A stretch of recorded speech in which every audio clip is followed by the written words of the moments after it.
Alright, hello citizens of the Nigelverse. It's Nigel once again, and welcome back to Labyrinth. As always, I got some poetry for you guys today, so without further ado, let's get right into it. We're back to our normal format after the past few weeks reading and analyzing Romeo and Juliet. If you missed any of those, Acts 1 through 5 are now available on the channel, so go check those out. But now that we're back in the swing of things, as always, I have 3 poems written by myself and then 2 written by other poets. So without further ado, let's get right into it. This first poem is called Fall is Here. The leaves turning red, yellow, and brown, pumpkins for sale. The smells of cinnamon and apple fill the air. Halloween candy and Thanksgiving memes. Pumpkin spice everything, even at Wendy's. Fall is finally here. And indeed, fall is finally here. The traditional fall stuff of, the air starting to cool a little bit. Apple, cinnamon, pumpkin spice, everything. And I was at Wendy's yesterday and I tried the pumpkin spice frosty that they have now. I didn't totally hate it, but I wasn't the biggest fan. You still tell there's still some hints of vanilla, but otherwise, if you really like pumpkin spice, I guess you'd probably like the frosty. Me, I wasn't really feeling it. I mainly tried it out of curiosity, but otherwise, yeah. But yes, fall is here. Technically, it's still kind of like late summer. The first official day of fall isn't until the 21st, but fall, for the most part, is pretty much here and pretty much around the corner. So now this next poem is called Staring at the Ceiling. Sometimes I lay awake at night, staring at the ceiling above, wondering, almost wishing for life to have gone differently, and if that would have made a difference. Love, friendship, memories, nice, painful, awkward, some necessary, yet bittersweet, staring at the ceiling as if to dream of a different life, I should say, of different choices. If I stared at the ceiling and saw myself from a different world and a different life, reach out his hand to take mine, would I leave this life behind and embrace a new one? So I'm sure most, if not all of us, have been there, like laying in bed and just thinking to ourselves, what if life was different? What if things had turned out differently? What if we made different choices in life? Would things have been better? Would things have been worse? I'm sure we've definitely all been there, and even I've been there at times. And I wonder, or as I put in the poem, I wonder, hey, if I had the chance to adopt a new life and leave this old one behind, would I take it? And the answer to that is, I don't know.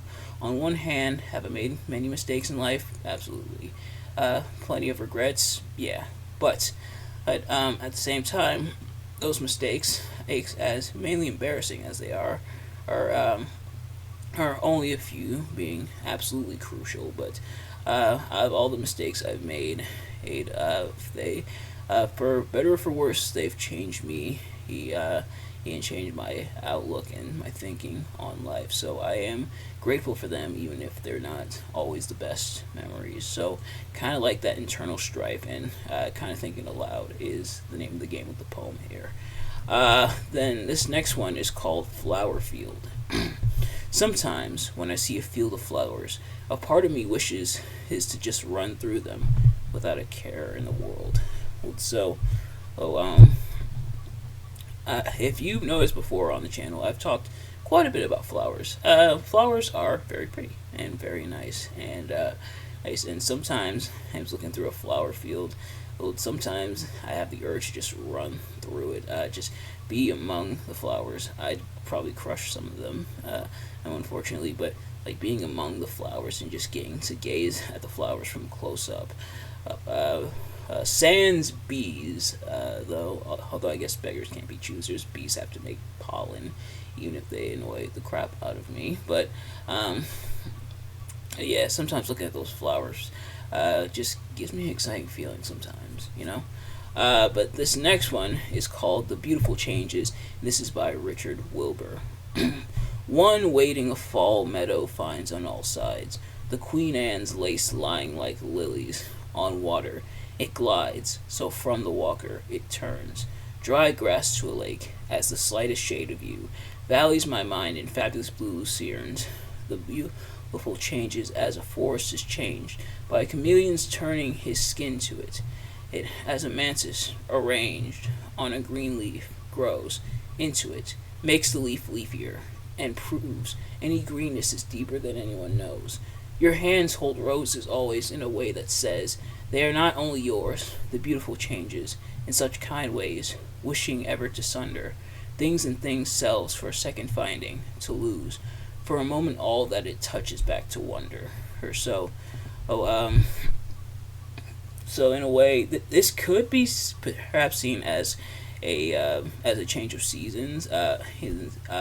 Maybe changing to fall, maybe changing to spring. There are a lot of mentions of plants and flowers, but a lot of it is changes, and talking about different changes, talking about different insects like chameleons and mantises, is who, especially with chameleons, are able to blend in, and talking about how nature her changes, how it goes through changes, and how they're beautiful changes. So essentially, analyzing the changes. The changes that they make, and judging by like all the green and the greenness and stuff, it could be. I think I might lean towards it changing into springtime, but it could be spring or fall. I think I kind of analyzed it as that, or I should say interpreted it as that. But the changes and the beautiful changes. Oftentimes, it is very nice to see nature changing, and I mean for the better. That being flowers growing, or like I mentioned before, or in my previous poem, the leaves changing and stuff like that. So talking about the changes and how beautiful they are, so the name is a bit self-explanatory, but Richard definitely goes into detail here, which is nice. And lastly, this one is In Childhood, and this is by Kimiko Hahn. And if I mispronounce any of these names, I do apologize. But things don't die or remain damaged, but return. Stumps grow back hands. A head reconnects to a neck. A whole corpse rises blushing and newly elastic. Later, this vision is not true. The grandmother remains dead, not hibernating in a wolf's belly. Or the blue parakeet does not return from the little grave in the fern garden, though one may wake in the morning, thinking mother's call is the bird. Or maybe the bird is with grandmother, inside light. Or grandmother was the bird and is now the dog, gnawing on the chair leg. Where do the gone things go when the child is old enough to walk herself to school, her playmates already pumping so high the swing hiccups? So, one thing I noted reading this is at first, upon first glance, it almost seems like a contradiction, and saying, starts off saying, some things return, don't really die, and some things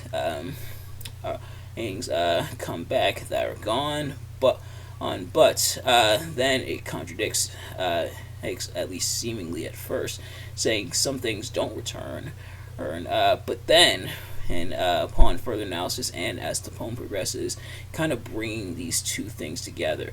We're pretty much talking essentially about childhood, and these may be the things from Kimiko's childhood, specifically, or her May childhood's talking about her grandmother, talking about how the blue parakeet. So where these things go, ultimately is the question, like where these things go, where things go in the childhood as the child essentially he grows. The school, walking into school and seeing her playmates, could be a sign of growing up and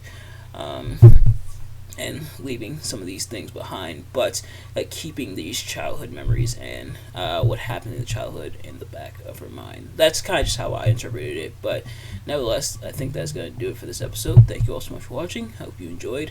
If you did, please do me a favor, like, comment, subscribe, share it with your friends, turn on post notifications so you know every time I upload a video so you can see as soon as it drops.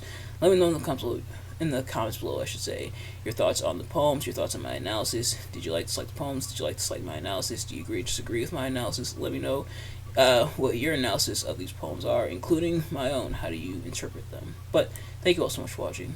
I will see you guys later. Peace.